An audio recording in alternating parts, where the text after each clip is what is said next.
Book banning isn't just about restricting access to certain titles. It's about controlling narratives, silencing voices, and deciding who gets to be seen and heard.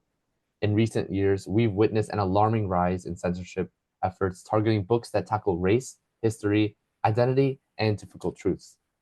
But amidst these challenges, authors, educators, and readers are pushing back, ensuring that stories remain in the hands of those who need them most. 2 years ago, I had the privilege of speaking with an author whose work has been at the center of these conversations, an author whose storytelling not only challenges readers, but also sparks important discussions about history, injustice, and resilience. Her novel Out of Darkness has been praised for its unflinching honesty, yet it continues to face bans and challenges across the country. Now she's back with Band Together, a powerful collection that doesn't just highlight censorship, but calls on all of us to take action. It's my honor to welcome back to Unban Coolies, Ashley Hope Perez. Aw, thank you so much. I'm so happy to be here. And I'm grinning because you didn't say the most important thing, Christopher, which is that you're in here. I only Uh, have like a small part in that though. well, I think it's really important, but I just want to say that that's one of the things I'm most proud of in Band Together is featuring student activists and the different, you are such a powerful example in that you live in a place where you do have wide-ranging access to diverse literature and the fact of other people losing that access mattered to you enough to take actions to highlight the issues and not just highlight the issue of censorship, but highlight the value of the books that are disappearing. And I think that I actually like to a lot of times to help people understand how things like a project like Band Together are informed by the kind of work of witnessing what other people are doing to respond. And I think that your YouTube channel, whenever we talked a couple of years ago, really stood out to me for doing that piece of both addressing the issue, the problem of censorship, and saying, let's talk about how great and powerful these books are. So that's one of the things that I really wanted to do and band together was to give people people access to the voices that were being removed from libraries, but also to really highlight as many amazing books as we could to help readers find what's missing and do whatever we can wherever we can to build back the bridges between the books and the readers who would be impacted by them. I never thought myself of much of a writer, so I never thought I would ever be inside a book. But to be inside of your book, it truly is an honor. And yeah, look, you're younger, but you're wearing a hoodie. Oh, oh my, wait, that was me with my side part. I remember. Yeah, that was the different era. But Yeah. I just I loved this was my first time ever getting to write a script for a graphic narrative. So that was also really exciting for me. But I really felt a lot of, just pride and tenderness in getting to feature your work there. So okay. Thank you so much. Thank you so much. The phrase "what is lost when books are kept from teens" is central to Band Together. What do you think is the greatest loss when books are banned, especially for young readers? If you take a book out of the library, you take away what might be a specific person's bridge into that experience. And I became a writer for young adults because of the conversations I had with students in our high school library. So I know how the right book at the right time matters. And the more books you take away from a community of students, the fewer readers you end up having. So when we think about what's lost when books are banned, of course, it's painful to think about how important stories aren't represented there. But more than anything, we're losing readers. We're losing the opportunity for young people to become readers, and that's something that everyone should care about because reading is so foundational to to success in life and to be our capacity to connect with others. So that's I feel like that's the thing. When you take away a book, you take away a bridge between a student and the experience of reading. This anthology isn't just about banned books, it's also a call to action. How do you hope teens who read Band Together will use it to push back against censorship? I hope the first thing that they will do is go, oh dang, I want to find these books and read them, right? Find, be checking, seeing what's in their library, what's not. What are the books that adults in some communities are trying to take away from young people? And then I hope that they'll have a strong sense of the wide range of ways that they can take action. And I think that, you know, um, I feel like this is important, not just for teens, but for truly anyone. When we learn of an injustice or something that is a cause for concern in our communities, near or far, as far as helping people to engage, is being able to support people and understanding that there is a way for any person anywhere to take a positive action that can make a difference. And even if it is just yourself checking out the books and reading them, that's really powerful. If it's going farther and saying, how do I get a group of people together to read these books in community? How do I get connected to the organizations that are addressing this? Even more important, what am I passionate about? So some people may be really concerned, for example, about some specific aspect of book banning, loss of LGBTQ representation, for example, or the sort of removing opportunities to talk about challenging issues, whatever it might be. Or they might just be like, look, why are these beautiful picture books being taken away from kids? What can I do about it? I feel like people can think about what they're passionate about or what strikes a chord for them, and then also their unique skills or their abilities or where they have an interest. So I'm thinking about you and your YouTube channel, right? That would be a really steep learning curve for me to try to advocate in that way because I don't have the skill. I didn't have this skill set, right? Um, but for somebody who's like, oh, I'm a little bit techie, I can do this thing. Or my brother who's an electrical engineer and is really computer savvy, he can whip out a form for me to help people contribute to the Unite Against Book Bans book resume project, just like that, So there's just different ways that people can engage. And so if I were to say, okay, when people read this book, what am I hoping they will do? I'm hoping that they will look inward and say, where is there an opportunity for me to act in ways that I will enjoy, that I will be able to sustain over time, and that will have an impact? And I think that a lot of times when I think about right now in the world, there is a need for more action than any one person can take on themselves. And I focus on, like, am I moving something forward? Am I holding a stand or am I moving forward? And I think of it as that in itself matters, even if we can't see our actions immediately resolve a problem. Like, I think we're kind of in a stage, unfortunately, with a lot of these challenges that we're not talking about necessarily like what I do today is going to get the book back on the shelves tomorrow. We're bringing awareness. We're looking for creative ways to give kids access again. And we are staying engaged. We're not accepting this as the reality that, okay, well, we're just fine with that. We're continuing to resist. And I think that that is the most important thing. If someone reads this book, for them to have a sense, there is a meaningful way for me to resist, and I'm interested in finding it. You're joined by an incredible lineup of authors and illustrators in this collection. What was the collaboration process like, and were there any stories that particularly resonated with you? So I know for me, you reached out to me via email.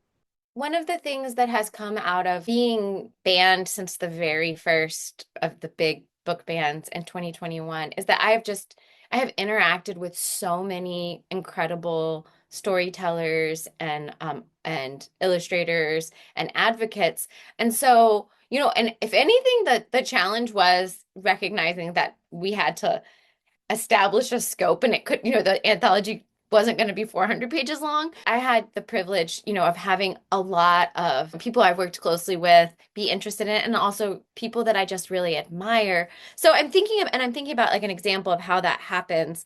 Like Maya Kobabe came to Columbus, where I live, to do a band author panel for the Columbus College of Arts and Design. And I was there, and we ended up, my partner and I had lunch with him. And that was just an opportunity to together and hold some of those issues. But it also is that kind of experience that makes it much easier to follow up and say, hey, what do you think about contributing to this? And Maya's a good example of a person who's very busy and chose to participate in this from a place of caring about the issues.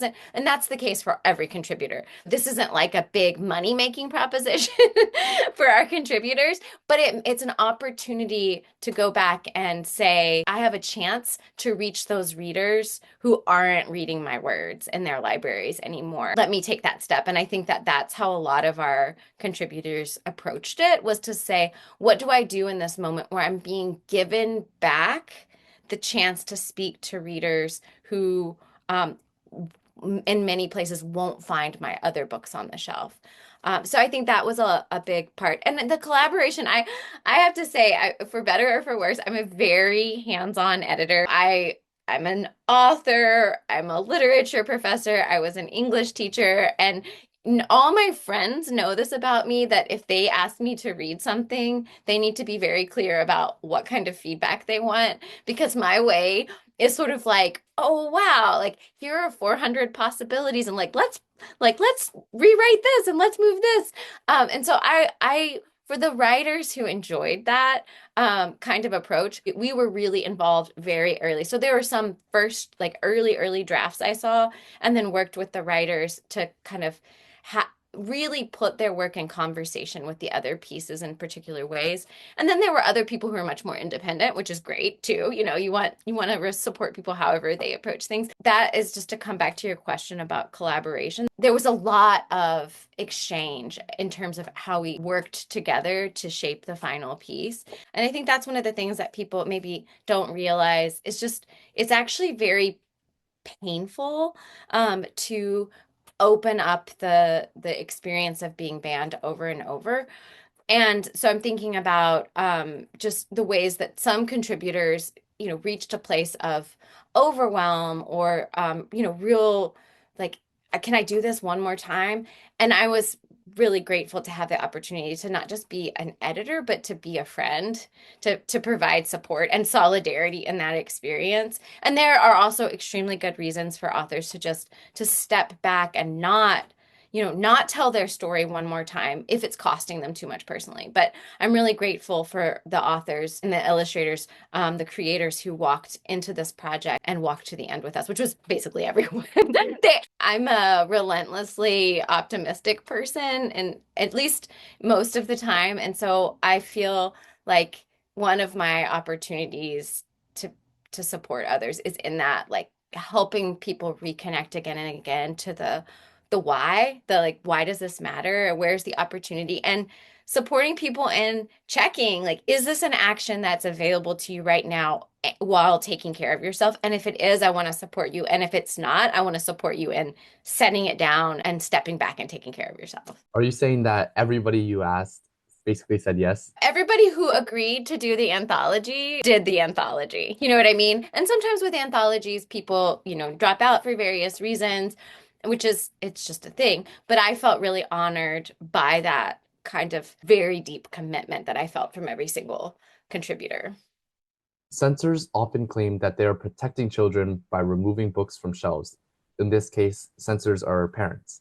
If you could sit down with someone leading a book ban effort, what would you say to challenge that argument?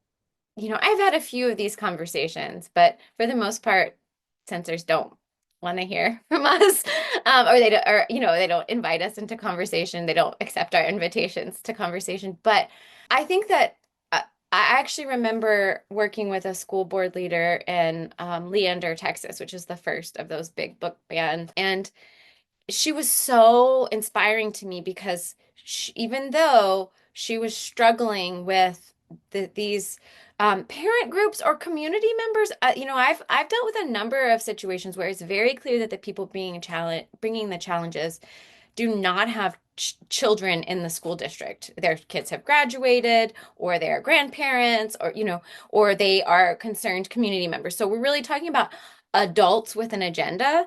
Sometimes they're parents. But, whenever I think about, well, what would I say? I go back to this I learned from the school board leader, which was to start from, what do we have in common? What are our shared values? And one of the things the way I would speak to that person bringing those challenges would be to say, you must really care about young people in your community to invest this kind of time and energy.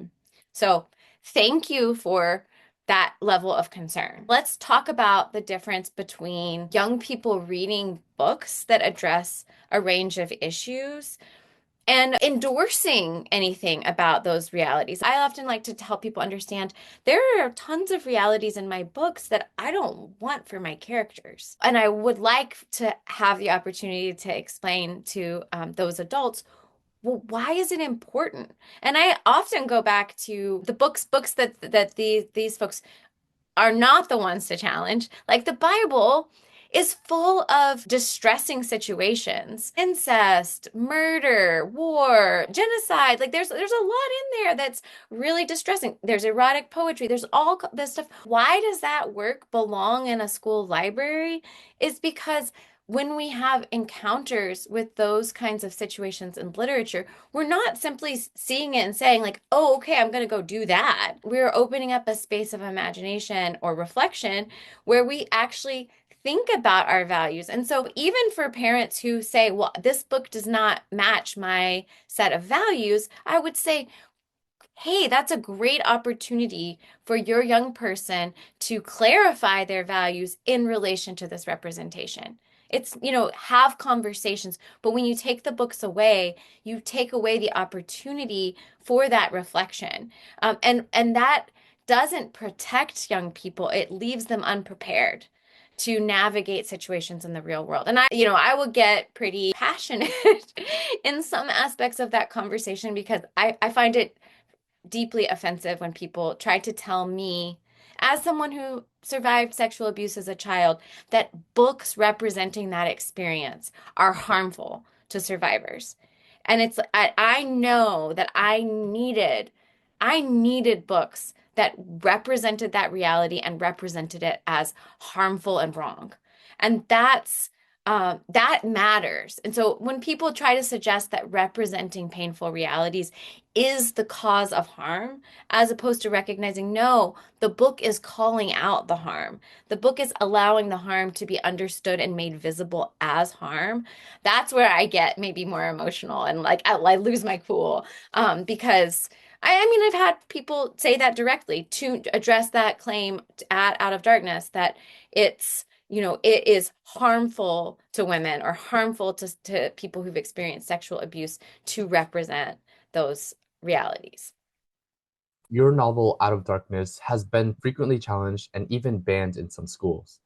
How has the backlash impacted you personally, and what do you wish readers and educators understood about the importance of this story? Christopher, it has been banned so many places. Did you know that Out of Darkness is banned in every school in the state of Utah? Every school? So Utah has, basically just the state of Utah. yeah, yeah, and they have recently gone farther that kids cannot have even a personal copy of the books that they've banned in school. So it's super banned in Utah. I mean, I think when I think about that, and that just to give you like the backstory on that, in Utah, if three school districts have banned a book, it is banned in the entire state.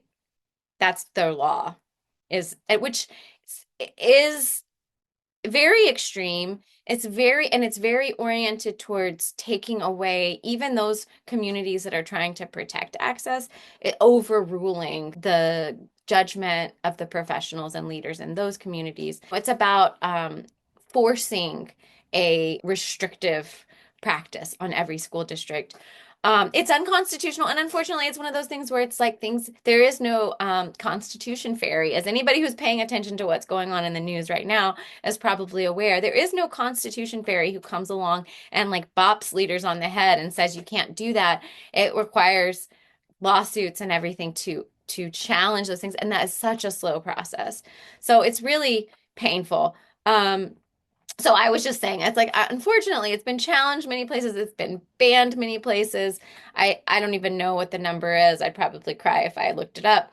The personal impact, I think the most severe personal impact is how book banning intrudes on an author's creative practice. Um, and I'm a very persistent person. I am working on my next novel. It has been a rough time for a while. I feel clear every day. I have these little post-its and signs around my house that say things like your best answer to book banning is to write your next novel. Those kinds of things, because there are a lot of ways that we could be responding. I could be responding to the next thing, the next thing, the next thing. But if I allow all of that to keep me from writing my next novel, I feel like that's really giving the book banners a win. So I feel like that I am constantly pulling myself back into my own creative practice, the world that I'm trying to create and offer. And I have to just accept that it's extremely likely that it'll be challenged and banned, just because there's a lot of default if an author's been banned by almost reflexively challenging their next book. And I'm not going to write in a way that's about trying to sidestep censorship. I think that that's a real temptation, especially for people who haven't yet been banned, to try to think, well, what if I just play it safe? Will I maybe not be banned? And I think that we owe it to readers and young people to write the stories that we're telling as fully and honestly as we can, with a focus on what the readers um, need, what readers are interested in, what readers are concerned with, not with avoiding triggering adults with an agenda. So it's been really intrusive on my creative practice, and I am proud of continuing to work really hard. It's like, it almost feels like it's this really, really heavy backpack full of bricks that I have to, like, I'm carrying it around, and I'm trying to do everything while carrying it around. And so I keep learning to set it down, the book band backpack, set it down and try to be present to what I'm creating or doing. I think different authors experience the band's impact in different ways. I feel like I've gotten pretty good at handling the hate mail, and I actually, in Band Together, there's a little section where I mean, it's prettier than what I made, but it's called Getting to Know Your Hate Mail. And it is like a visual representation of a thing I actually do in my notebook, which is to print some of the things out, and then I make some snarky little comments on them, and it takes the charge out. So I feel like there are things about being banned that are build useful skills. I don't recommend it to anybody, but you know what I mean? When we learn how to validate the work that we're doing ourselves in the face of external criticism or pushback, that's something that is clarifying. And, it's easy to say, oh, I don't really care what people think, when you're getting a lot of praise and when you're getting a lot of support. But to be able to also say, I stand behind my work, I care about this story, when people are criticizing it, it takes more, I guess, fortitude. When I think about Out of Darkness and what I would like educators and adults to understand about, well, why do I want young people to have access to this book? The first thing I would want to tell them would be, hey, this book is a book for the school library.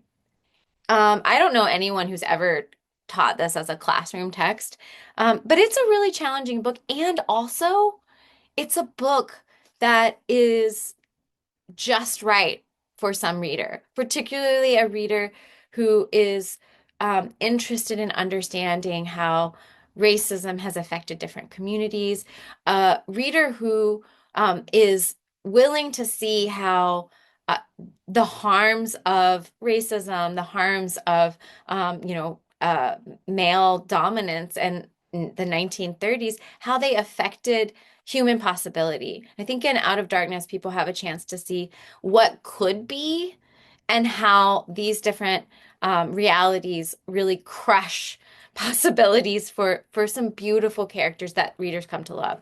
And so, I always want to say this is the kind of book that the students in my AP Lit class, there were a handful of students who would have devoured this book, and then they would have had also different understandings of what their great grandparents' experiences in Texas schools might have been like, understanding what school segregation looked like in Texas at that time. These are kind of experiences that I want to be available to those, motivated readers who are going to pull a book like Out of Darkness off the shelf. So, you know, I think I always come back to, wow, adults with an agenda, let's find a different thing to do with your concern. Let's find other avenues for action to support real young people in facing real problems because targeting books and imagining that books that represent painful realities are the problem um, is a mistake because that does not address the painful realities that young people really are dealing with. You said that, reading all these hate mail built up a certain like skill set within you. So would you say that this skill set it built up resilience in you? And how do you now approach your hate mail? Are these hate mail actually constructive or are they just, they're not? No, I mean, I don't, well, if someone sent me a message that was, asking sincere questions, I wouldn't consider it hate mail. I do get messages like that, where someone's like, I read your book and I don't understand why did you include X, Y, or Z? I don't consider that hate mail, that's just mail. But I mean, hate mail is the stuff that's like, you're no better than a prostitute, you disgusting groomer or whatever. I mean, it's awful. It's awful stuff. It was like having piles of, somebody just dumping garbage on my couch or on my dining room table. The point of that kind of thing is to make you feel isolated, to make you feel like, I must be really bad that this is happening to me. But I think that having some specific strategies, I mean, there are a few other things that I've done with hate mail over the years. But I have figured out when I get a piece of hate mail, I need to do something with it. If I just like close it or delete it, it stays with me. It stays in me in a way that I don't like. So the skill set I have is about agency. I got this. I don't want it. I wish I had never received it, but I'm going to do something with it. And I kind of have this, my skill set is okay, like what's ridiculous here? Kind of like, putting a pig snout on, on the face of the hate mail and being like, okay, you're actually just ridiculous. Or I post it to say, this is real, this is happening, and just hearing other people say, I'm so sorry. I'm so sorry that you're receiving that. Whatever messages of support can help. Well, sometimes there have been periods of time when there was a lot of it that I just like other people would check my messages for me and then, filter it out. So I think it's useful to have those practices, but mostly I feel like now I can handle my own garbage. I just take it out. I just take that trash right out. And I don't know. I think that there are some other, right now, unfortunately, censorship's coming to higher education. And so as a university professor, I'm dealing with advocating for the importance of controversial topics in our university classrooms. And I feel like when I think about how being in this challenging position for many years now has helped me. I have a kind of steadiness that some of my colleagues who are experiencing these attacks for the first time are still developing. And so I feel like it's my responsibility sometimes to provide pass on some of what I've learned about how we value our own work, even when it's under attack.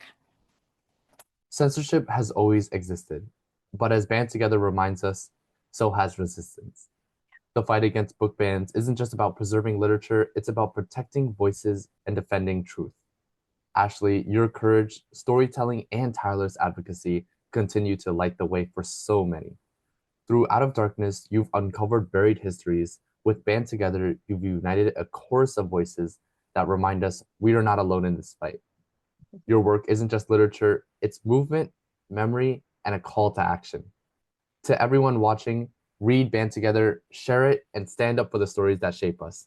Until next time, keep reading, keep questioning, and never stop fighting for the freedom to tell the truth.